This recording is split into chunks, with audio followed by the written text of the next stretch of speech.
بسم اللہ الرحمن الرحیم۔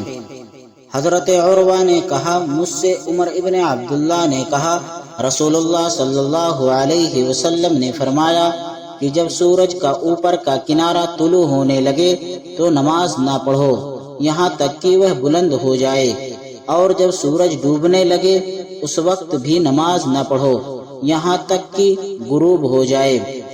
اس حدیث کو یحییٰ بن سعید قطان کے ساتھ عبدہ بن سلیمان نے بھی روایت کیا ہے۔ صحیح بخاری حدیث نمبر 583۔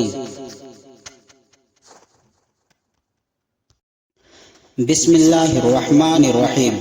ابو سلمہ بن عبد الرحمن بن عوف رضی اللہ تعالی عنہ نے حضرت ابو ہریرہ رضی اللہ تعالی عنہ سے روایت کیا ہے کہ انہوں نے رسول اللہ صلی اللہ علیہ وسلم سے فرماتے ہوئے سنا، آپ صلی اللہ علیہ وسلم فرما رہے تھے کہ اگر کسی شخص کے دروازے پر نہر جاری ہو اور وہ روز آنا اس میں 5 دفعہ نہائے تو تمہارا کیا گمان ہے، کیا اس کے بدن پر کچھ بھی میل باقی رہ سکتا ہے؟